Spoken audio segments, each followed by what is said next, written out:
हर एक मुश्किलों से टकराना है मुझको, जो मेरा है उसे पाना है मुझको। हर एक मुश्किलों से टकराना है मुझको, जो मेरा है उसे पाना है मुझको। और जहां सब हार मेरी चाहते हैं, बस वहीं से जीत कर आना है मुझको। तो जय हिंद मेरे प्यारे बच्चों, स्वागत करते हैं आपके अपना यूट्यूब चैनल ई बोर्ड गुरुकुल में। जैसा कि आपको पता है कि हम आपके लिए हमारी अर्थव्यवस्था का जो है ये चैप्टर वाइज ऑब्जेक्टिव क्वेश्चन लेकर आ रहे हैं। कल जो डाले थे वो चैप्टर 1 का था और आज चैप्टर 2 का जो है ऑब्जेक्टिव क्वेश्चन, मात्र 20 ऑब्जेक्टिव क्वेश्चन लेकर आए हैं। ये ऐसे 20 ऑब्जेक्टिव क्वेश्चन है जो डायरेक्ट बोर्ड एग्जाम में पूछने की संभावना है। और यही 20 गो प्रश्न जो है ये बार बार लगभग जो है ये बोर्ड एग्जाम में अगर दूसरा चैप्टर से पूछता है तो आता है। अगर दूसरा चैप्टर से अगर ई वाला प्रश्न नहीं पूछा था, मतलब समझिए कि दूसरा चैप्टर से था ही नहीं। चलिए तो स्टार्ट करते हैं। दूसरा चैप्टर में हम लोग जो भी प्रश्न है उसको हम लोग देखने का प्रयास करते हैं। देखिए दूसरा चैप्टर में जो पहला प्रश्न आपसे कहता है, पहला प्रश्न जो एग्जाम में पूछता है वो पूछता है कि जिस देश की अगर बात करें, जिस देश की राष्ट्रीय आय जो है अधिक होती है उस देश को क्या कहते हैं। अर्थात कहने का मतलब कि अगर कोई देश है, ठीक है, और वो देश का ना राष्ट्रीय आय, अर्थात कहने का मतलब नेशनल इनकम की बात करता है। नेशनल इनकम जो है ये अधिक, यानी उस देश की कमाई, कमाई कह सकते हैं, ठीक है, कमाई अधिक हो तो उस देश को, जिस देश की सबसे ज्यादा कमाई होती है उस देश को हम लोग क्या कहते हैं, अविकसित कहते हैं या विकसित कहते हैं या अर्ध विकसित कहते हैं या इनमें से कोई नहीं। देखिए जोन दास यानी कोई भी देश जो ज्यादा कमाता है, यानी कमाई उसका उस देश, उसके देश में बहुत ज्यादा है, तो उस देश को है ना हम लोग विकसित के नाम से जानते हैं। और जौना देश जेकरा में कमाई ज्यादा नहीं हो पा रहा है, मिनिमम हो रहा है, तो मिनिमम जेकरा में होता है ना ओकरा हम लोग अविकसित के श्रेणी में रखते हैं। अर्थात कहने का मतलब वो पूरी तरीका से अभी विकास किया नहीं है, वहां के लोगों का बहुत ज्यादा आय होता नहीं है, ठीक है। तो अब देखिए अगर आपसे कोई क्वेश्चन पूछे कि जिस देश का राष्ट्रीय अधिक हो तो उसे क्या बोलेंगे, विकसित राष्ट्र बोलेंगे, ठीक है, और जिसका कम हो उसे क्या बोलेंगे, अविकसित राष्ट्र बोलेंगे। तो यहाँ पे अगर किसी का अधिक है तो उसे क्या कहेंगे,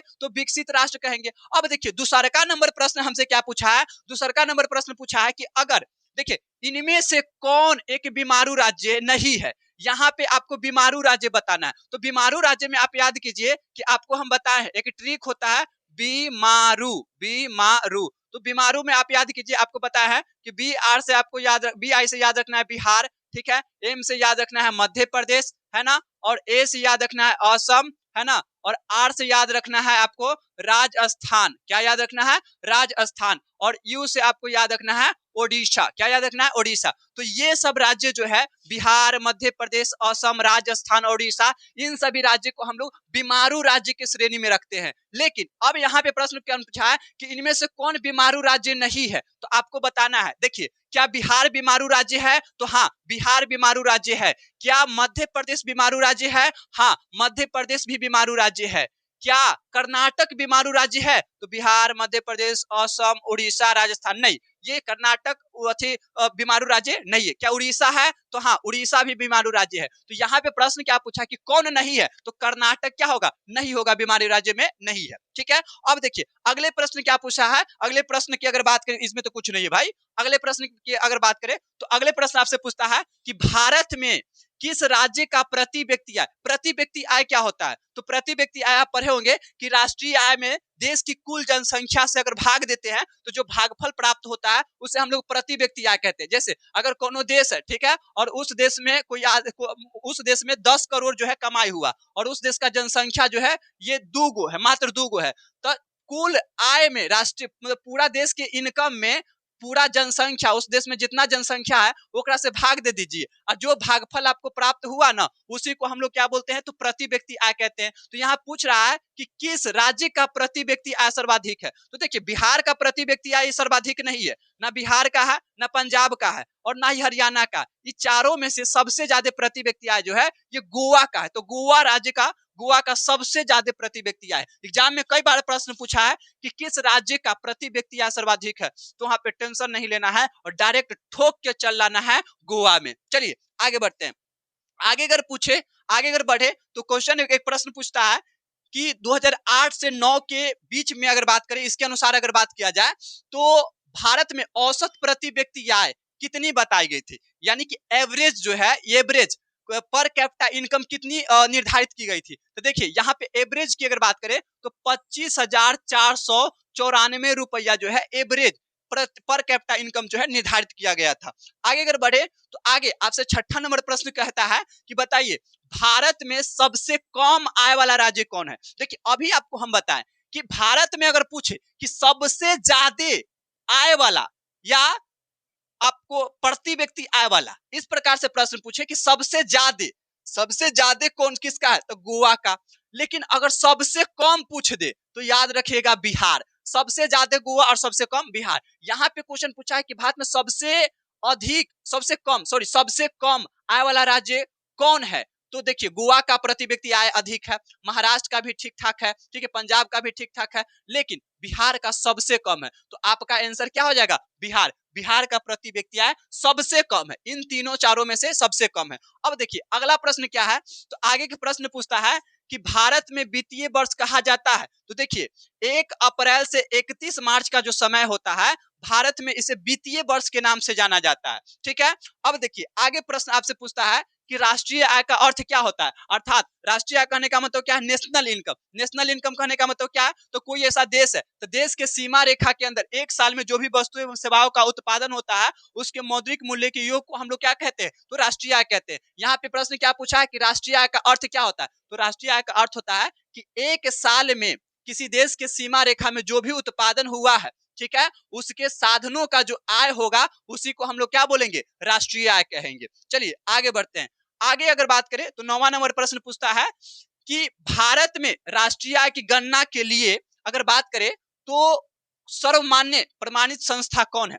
आपको बताना है कि भारत में कौन ऐसी संस्था है जो भारत के नेशनल इनकम को जो है ये मेजरमेंट करने का यानी मापने का काम करता है। तो देखिए कि CSO जिसको हम लोग बोलते हैं, CSO जिसको हम लोग हिंदी में बोलते हैं केंद्रीय सांख्यिकी संगठन। तो केंद्रीय सांख्यिकी संगठन जो है ये भारत में राष्ट्रीय आय जो है निकालने का काम करता है। कई बार एग्जाम में प्रश्न पूछा, तो इन सभी प्रश्नों पे जो है आपको ज्यादा फोकस देना है। देखिए वैसे प्रश्न को ना अभी आप लोग टारगेट कीजिए जो प्रश्न देखने में बहुत आसान लगता हो। जो प्रश्न आपको देखने में आसान लगता हो ना, वही प्रश्न जो है एग्जाम में पूछा जाता है। ऐसा बच्चा को लगता है कि नहीं हार्ड प्रश्न पर ध्यान करे, कुछ ना भैया, हार्ड प्रश्न पर ध्यान कैला देंगे, हार्ड प्रश्न पूछता कहाँ है, आसान प्रश्न पूछता है। आसान प्रश्नों पे आप ध्यान दीजिए। जितना आपको किताब में लग रहा है ना ऑब्जेक्टिव कि बहुत आसान है, ओकरा आप याद कर लीजिए, ओहे आएबे करेगा। 100 गो याद कीजिएगा ना तो आपको 75 गो आना एकदम कंफर्म, याद रखिएगा, लेकिन हाँ अच्छे तरीका से।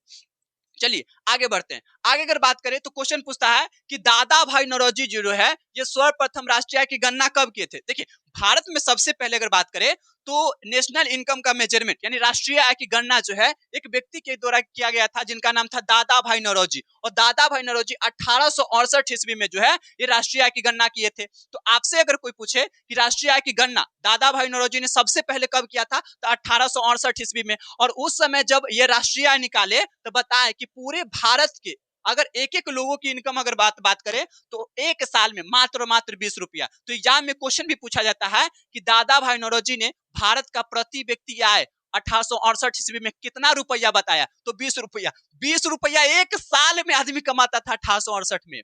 उस समय 1868 में 20 रुपया एक साल में। सुनने में अजीब लग रहा है ना, अरे भैया एक साल यहाँ तो 1 मिनट में गुटका सरगोल यहाँ लेके या मुंह में डाल लेता है, और यहाँ 1 साल का कमाई था उस समय कितना, तो मात्र 20 रुपया। मात्र, सुनने में अजीब लग रहा है। हम लोग जब पढ़े थे तो लगे भैया गलत मास्टर है, गलत पढ़ा रहा।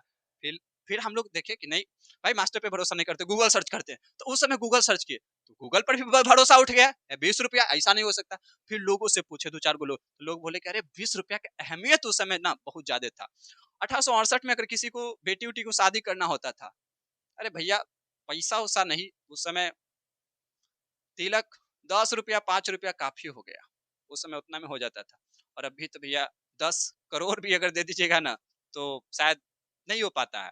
तो ये सब चीजें है ना। चलिए अब आगे बढ़ते हैं। देखिए आगे अब जो है अगला प्रश्न क्या पूछता है, पूछता आय तथा उपभोग के अंतर को क्या कहते हैं। आय का मतलब क्या होता है, तो आय का मतलब आपका कमाई, ठीक है। आय का मतलब क्या है, तो आपका कमाई। और उपभोग का मतलब जो आपने खर्च किया। तो अगर मान के चलिए कि जो आपने कमाया है ना, जो आपने कमाया, कहाँ गया, जो आपने कमाई किया, ठीक है, और कमाई करने के बाद उसमें से जो खर्च किया और जो बच गया उसको हम लोग क्या बोलेंगे, तो कमाइला के बाद जो बच जाता है ना उसे हम लोग कहते हैं बचत। क्या बोलते हैं, बचत। तो यहाँ पे क्वेश्चन पूछाता है कि आय तथा उपभोग के अंतर, अंतर मतलब घटाइला के बाद बचता है उसे क्या बोलते हैं, तो अभी बताया क्या कहलाता है, बचत कहलाता है। चलिए आगे अगर बात करें तो आगे आपसे प्रश्न पूछता है कि बताइए भारत की राष्ट्रीय आय, यानी कि भारत की राष्ट्रीय आय नेशनल इनकम का सर्वप्रथम अनुमान किसने लगाया था, तो अभी बताएं कि भारत की राष्ट्रीय आय की अगर बात करें तो भारत की राष्ट्रीय आय का सर्वप्रथम अनुमान जो है ये 1868 ईस्वी में, कब, 1868 ईस्वी में एक व्यक्ति ने लगाया था जिसका नाम था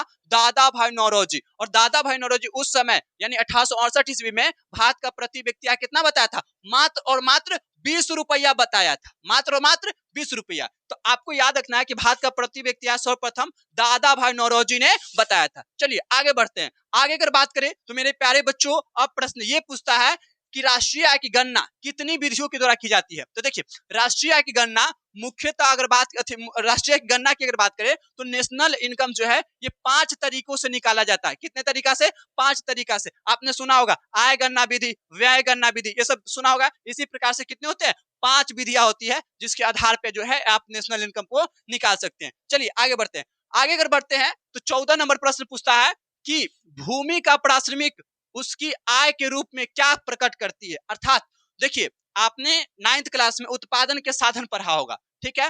दुनिया में कोई भी वस्तु है ना वो कुछ ना कुछ अपने बदले में कमा ही लेता है। जैसे भूमि भी अपने अपने बदले में कुछ ना कुछ लेता है। तो भूमि का जो पारिश्रमिक होता है, भूमि के बदले में जो हम लोग सरकार को देते हैं उसे हम लोग क्या बोलते हैं, तो भूमि के बदले में जो हम लोग पैसा सरकार को देते हैं तो उसे हम लोग लगान कहते हैं। जैसे अगर मान के चलिए कोई अगर श्रमिक है, अर्थात कहने का मतलब मजदूर है, ठीक है, अगर वो काम करता है तो उसको जो हम लोग देते हैं ना उसको हम लोग बोलते हैं मजदूरी। क्या बोलते हैं, मजदूरी कहते हैं। क्या कहते हैं, मजदूरी कहते हैं, ठीक है। तो उसी प्रकार से भूमि अपने बदले में जो लेता है उसे हम लोग क्या बोलते हैं, तो लगान कहते हैं। आगे बढ़ते हैं। आगे जैसे ही बढ़ते हैं तो प्रश्न पूछता है कि बिहार में, बिहार की प्रति व्यक्ति आय देश भर में कैसी है। आपको बताना है कि बिहार की अगर पर कैपिटा इनकम की अगर बात करें तो पूरे देश भर में न्यूनतम है, औसत से अधिक है, अधिकतम है, या इनमें से कोई नहीं। तो देखिए जितना राज्य है बिहार में ओकरा में सबसे कम, सबसे कम अगर किसी का इनकम है तो वो है बिहार। तो न्यूनतम है, क्या है, न्यूनतम है, न्यूनतम है मतलब सबसे कम है, ठीक है। अब आगे बढ़ते हैं। आगे अगर बढ़ते हैं तो 16 नंबर आपसे प्रश्न कहता है कि बिहार में सबसे अधिक प्रति व्यक्ति आय वाला राज्य कौन है। आपको बताना है, देखिए अगर बात करें तो पूरे भारत में सबसे अधिक प्रति व्यक्ति आय वाला राज्य गोवा है, और सबसे ये क्या हो गया, ये हो गया आपका अधिक, ठीक है, क्या हो गया, अधिक। और सबसे कम वाला कौन है, तो भैया बिहार है। सबसे कम वाला कौन है, तो बिहार है। ये राज्य में हो गया, क्या हो गया, राज्य में हो गया सबसे कम। एक मिनट, सबसे कम, सबसे कम वाला कौन हो गया, बिहार। अब एकरा में आपको बताना है कि बिहार में अगर बात करें तो 38 जिला है, और ये 38 जिला में सबसे अधिक कौन सा जिला के लोग कमाते हैं, तो वो है पटना। और सबसे कम कौन सा जिला के लोग, तो याद रखना है शिवहर। क्या याद रखना है, शिवहर। तो आपसे एग्जाम में क्वेश्चन पूछेगा कि बिहार के किस जिले की प्रति व्यक्ति आय सर्वाधिक है, तो पटना। और सबसे कम किसकी है, तो शिवहर की है। तो दो चीज आपको यहां से याद रखना है, कई बार एग्जाम में प्रश्न पूछा है। अब देखिए आगे जैसे ही हम लोग बढ़ते हैं तो बोलता है बिहार राज्य में गरीबी रेखा के नीचे, गरीबी रेखा यानी पॉवर्टी लाइन के नीचे कितने प्रतिशत लोग रहते हैं। तो देखिए बिहार में अगर 100 गो जनसंख्या है ना, तो 100 गो में अगर बात करें तो लगभग 41 गो, लगभग अगर बात करें लगभग 41 गो लोग जो है ये गरीबी रेखा से नीचे गुजर बसर करती है। तो यहाँ पे देखिए लगभग 41 वाला हम लोग करेक्ट आंसर मारेंगे। 41.4 जो है ये डाटा के अनुसार है, ठीक है। अब आगे बढ़ते हैं। आगे जैसे ही हम लोग बढ़ते हैं तो हमारा 18 नंबर, सॉरी यहाँ पे 25 लिखा गया है, ये 18 होना चाहिए, ठीक है। 18 नंबर प्रश्न कहता है कि निम्न में से कौन सा भारतीय राज्य गरीबी के कुचक्र का शिकार है। आपको बताना है कि कौन ऐसे राज्य है जहां पे गरीबी खत्म ही नहीं हो रहा है। गरीबी खानदान मतलब कि ऐसा समझिए वंश व वंश जो है ये आते जा रहा है। तो बिहार में अगर बात करें ना बाबू, तो बिहार में गरीबी जो है खत्म ही नहीं हो रहा है। इसके पीछे का कई कारण है, जनसंख्या है, कृषि का पिछड़ेपन है, तो बहुत ऐसी चीजें है, ठीक है। अब देखिए 19 नंबर प्रश्न हमसे कहता है कि y बराबर सी प्लस आई, ये y बराबर सी प्लस आई का फॉर्मूला किसने दिया था। ये जो है ना ये कई बार एग्जाम में पूछा है और ये आप लोग को हम HW के रूप में देते हैं और आप लोग क्या दे सॉरी HW के रूप में आप लोग को देते हैं और आप लोग का काम है कि कमेंट सेक्शन में जाके और आप लोग बोलेंगे कि y बराबर c प्लस आई का फॉर्मूला एकरा में से चारों में से किसी एक का नाम आपको कमेंट करना है कि सर जी ये दिया था। और जो बच्चा ये बात को बोलेगा सबसे पहले और जो बच्चा अगर इस बात को इस कमेंट सेक्शन में जाके बोलेगा उस सभी बच्चों का कल हम वीडियो में नाम लेंगे कि हाँ ये बच्चा जो है ये ऐसा ऐसा आंसर दिया था। तो ऑल द बेस्ट मेरे प्यारे बच्चों, आप लोग को कमेंट करना है कि y बराबर c प्लस आई का फॉर्मूला किसने दिया था। जो बच्चे कमेंट करेंगे उनका सबका नाम हम कल के वीडियो में लेंगे और अगर आप इसी प्रकार से सही आंसर बताते हैं तो आपको एक दिन आपसे हम मिलेंगे और आपको हम एक अच्छे गिफ्ट देंगे जो आपको बहुत काम आएगा। ठीक है, चलिए आगे बढ़ते हैं। लास्ट प्रश्न कहता है कि कार्यों के बदले जो प्राथमिक मिलता है उसे क्या कहते हैं। कि अगर कोई व्यक्ति कार्य करता है, ठीक है, अब हम है, ठीक है, तो हम अगर कहीं पे काम कर रहे हैं, कार्य कर रहे हैं, तो कार्य के बदले अगर काम करेंगे और इसके बदले जो हमको मिलेगा ये क्या कहलाएगा। तो इसके बदले जो मिलेगा उसको हम लोग बोलेंगे आय। क्या बोलेंगे? आय। जैसे एग्जाम्पल के लिए समझिए ना कि हम किसी कोचिंग संस्था में हम पढ़ा रहे हैं और जब पढ़ा रहे हैं किसी के यहाँ, तो पढ़ाने के बाद जब हम पढ़ा लेंगे तो पढ़ैला के बाद उसके पास जाएंगे कि हाँ भैया हम काम कर दिए, मालिक पैसा, मालिक पैसा। मालिक बोलेंगे ठीक है लीजिए। मालिक हमको काम के बदले में पैसा दे देंगे और ये पैसा जब हम घर लेके जाएंगे तो हमारी पत्नी वहां पे चौखट पे इंतजार कर रही होगी ऐसे और बोलेगी काजी चल रहा है। हम कि हाँ। कुछ कमाई उमाई हुआ? हम कि आहा। कहना क्या चाहती हो? इंग्लिश में बोलो। इनकम कुछ हुआ आज का? हम बोलेंगे हाँ आज कमाए हैं ना, इनकम इनकम इनकम। अरे भैया इनकमे का मतलब होता है आपकी कमाई। तो जो आपने परिश्रम किया आपके उसके बदले में जो मिला उसी को हम लोग इनकम या उसी को कमाई कहते हैं और उसी को हिंदी में हम लोग आय कहते हैं। क्या कहते हैं? आय कहते हैं। तो कोई व्यक्ति अगर परिश्रम करता है उसके बदले में जो मिलता है उसे हम लोग क्या कहते हैं? आय कहते हैं। आशा करते हैं कि आप लोग समझे होंगे और कमेंट वाला बात नहीं भूलना है, कमेंट वाला बात नहीं भूलना है, ये आपको याद रखना है। इसका आपको कमेंट करना है मतलब करना है मतलब करना है और कीजिए। अगर आप पढ़े हैं बिहार में टॉपर बनना है और अच्छे नंबर प्राप्त करना है और 9 भी प्राप्त करना है, आपको 350 प्लस 450 प्लस लाना है, तो ये सब जानकारी होना चाहिए ना। तो आप लोग कमेंट कीजिए हाली हाली, ठीक है। आशा करते हैं कि आप लोग कमेंट कीजिएगा। जय हिंद, नमस्कार, मिलते हैं अगले वीडियो में।